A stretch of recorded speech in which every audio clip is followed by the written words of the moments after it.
Amigos, muy buenas tardes. Me da mucho gusto participar en esta cumbre de las 1000 empresas más importantes de México. Agradezco a Mundo Ejecutivo su invitación y qué oportuno reunirnos en este momento para poner en la mesa nuestra apuesta por México. Por una parte, la economía internacional parece estar saliendo de lo que nosotros estuvimos llamando durante un par de años la trampa de bajo crecimiento en que estábamos. El crecimiento promedio mundial pasará de un poco más de 3% el año pasado a 3.6% este año y un poco más, quizá 3.7% el año próximo. En el caso de México, la economía crecerá alrededor de un 2.4% este año, y si bien prevemos una modesta desaceleración en 2018, México seguirá creciendo por arriba del 2%. No obstante, el panorama económico internacional es todavía incierto.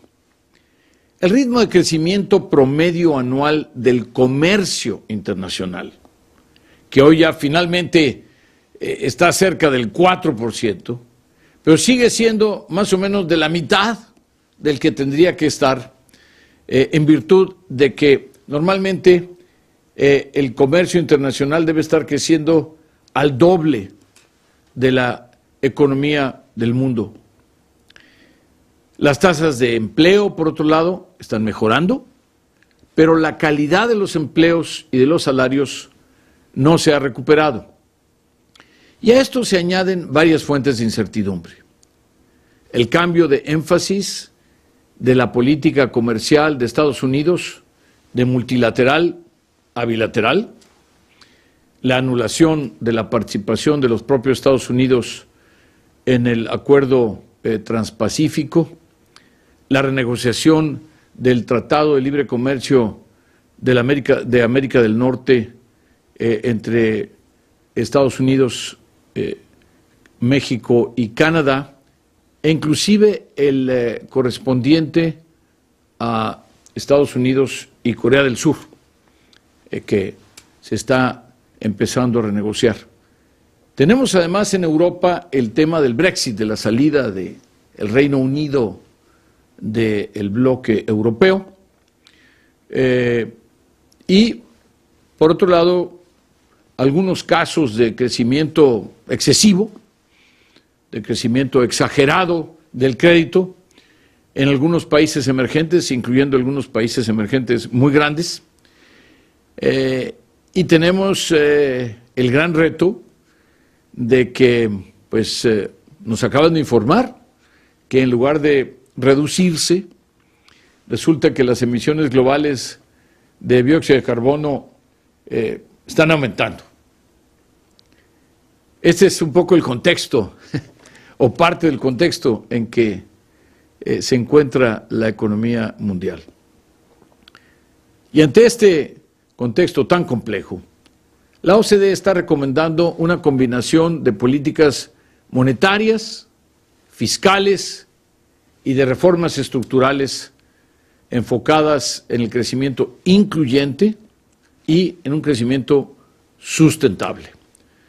Yo diría que la política monetaria, que lleva varios años ya siendo muy laxa, que acomoda en general al crecimiento económico, pues ya prácticamente está en sus límites. En muchos casos las tasas de interés, no en el caso de México, pero ciertamente en la mayor parte de los países desarrollados está pues cerca de cero, y en la parte fiscal ya se han usado, cuando menos en muchos de los países, los grados de libertad que había en cuanto a un mayor gasto público, un mayor déficit. Por eso es que el énfasis ahora tiene que ser sobre todo en las reformas estructurales. Por cierto, un capítulo en el que México ha destacado mucho. México llevó a cabo el paquete de reformas estructurales más importantes, de mayor trascendencia de la OCDE, no solo porque cada una de ellas era muy importante, sino además por el efecto de reforzamiento mutuo entre las diferentes reformas que se intentaron. Pero en fin, la cosa es que hoy más que nunca todos estos esfuerzos de política monetaria, política fiscal, política de cambio estructural, deben ir de la mano del sector empresarial. Deben de tener como uno de sus principales objetivos darle confianza y generar un estímulo para que el sector empresarial decida invertir. Bueno, pues muy sencillamente porque sin mayores inversiones, sin mayores exportaciones, son las empresas las que exportan, sin mayor productividad, sin mayor inversión en innovación y en capacitación, sin mayor inclusión social, no vamos a salir adelante. El impulso del sector privado, de las empresas, es fundamental para salir de esto que yo llamaba hace un momento la trampa del bajo crecimiento. Hay que apoyar a las empresas, hay que acompañarlas, hay que mejorar el ambiente para los negocios, los incentivos para la innovación, los acuerdos comerciales, los marcos legales, los sistemas jurídicos y la certidumbre jurídica. Hay que seguir modernizando la infraestructura y, como parte de este esfuerzo, la logística y todo lo que tiene que ver con lo digital.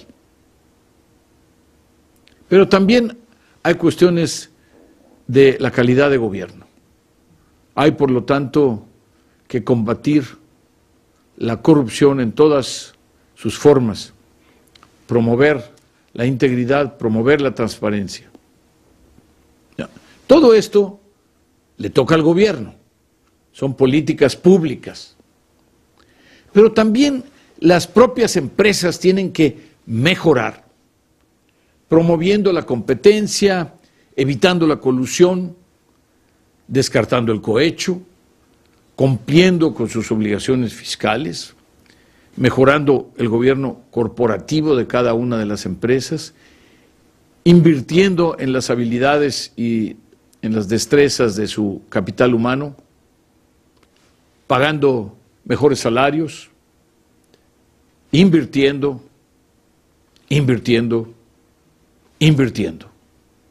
apostando por México. El sector privado es el tejido, es la energía de nuestras economías. En el caso de México, el sector empresarial es la punta de lanza del crecimiento y es también la punta de lanza del empleo. Es el cilindro maestro del motor del crecimiento. En nuestro país, el sector privado cuenta con fortalezas significativas. Tiene una ya probada, enorme capacidad exportadora, con exportaciones de manufacturas que, además de ser ya muy importantes como porcentaje del PIB, pues están creciendo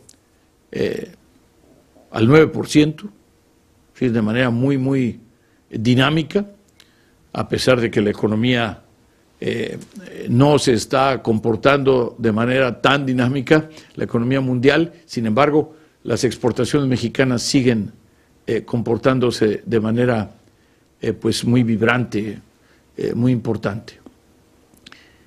Las empresas mexicanas tienen también la característica de estar mejor integradas en las grandes empresas, en las grandes cadenas de valor.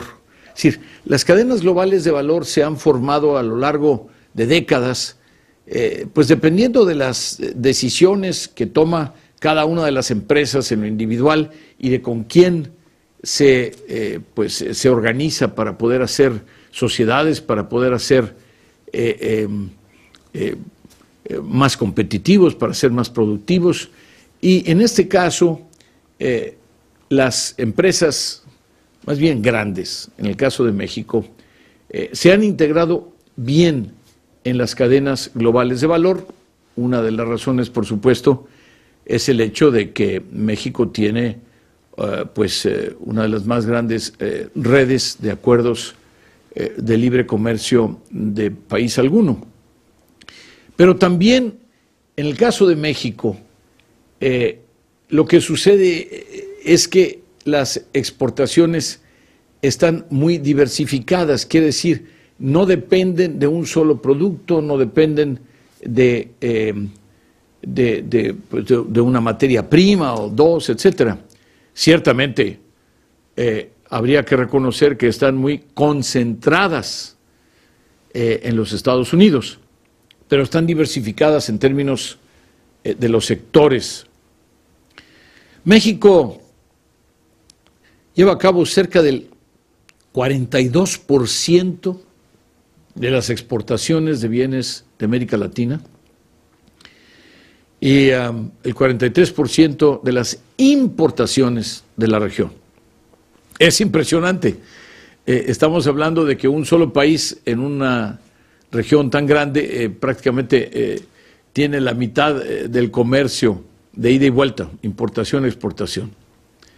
También es asombroso ver que en la lista de las 1000 empresas más importantes de México, si bien hay un gran número de filiales de empresas extranjeras, pues la mayor parte son empresas mexicanas y son un gran equipo. Hay que competir más, ciertamente, pero también hay que sumar fuerzas, intercambiar experiencias, cerrar filas, sobre todo ahora. Hay que apostarle a México. Nuestro sector empresarial enfrenta también desafíos muy trascendentes de otra naturaleza. Tiene grandes brechas en lo que se refiere a la productividad. ¿A qué me refiero? El año pasado, la productividad laboral de México representó alrededor de 1/3 de la productividad de Estados Unidos y solamente 40% de la productividad promedio de la OCDE. Una de las inversiones en investigación y desarrollo más bajas de la OCDE, es decir, se invierte poco en investigación y desarrollo, pero además hay una parte muy importante que hace el Estado en lugar de que lo haga el sector privado. Normalmente la proporción que funciona mejor es de 2/3 sector privado y 1/3 el sector público. No es el caso en nuestro país, pero además el nivel absoluto de gasto de inversión en investigación y desarrollo es de menos de la mitad del promedio de la OCDE. Tenemos además, ante la presencia de una relativamente alta y buena integración de las empresas grandes en lo que representan estas cadenas globales de valor, las pymes, las pequeñas y medianas empresas de México no están integradas, ciertamente en su mayor parte, en las cadenas globales de valor. Esto es un gran reto que tenemos que enfrentar. Tenemos además otros retos, la participación más baja de mujeres en puestos de dirección corporativa entre los países de la OCDE. Creo que compartimos ese raro privilegio junto con Turquía. Tenemos todavía importantes rezagos en responsabilidad social y ambiental y tenemos la brecha salarial más alta entre los países de la OCDE, entre los ingresos de los directivos y los ingresos de los trabajadores de base. Todos estos son desafíos que tenemos que enfrentar y tenemos que hacerlo con una conciencia de nación, con una conciencia de pertenecer a un Estado con un ánimo de solidaridad y con profunda responsabilidad social. Las 1000 empresas más importantes de México tienen que seguir fortaleciéndose, tienen que seguir modernizándose, pero tienen también que mostrar una gran responsabilidad económica y social en la construcción del futuro de nuestro país, en la cohesión de nuestra sociedad, en el florecimiento de nuestra cultura. Amigos, hagamos juntos una nación más dinámica, más productiva, más competitiva, una nación más justa, más honesta y más exitosa.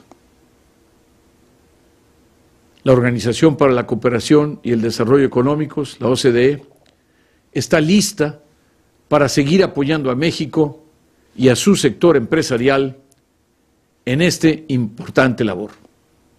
Apostemos por México. Y les deseo a todos una excelente cumbre.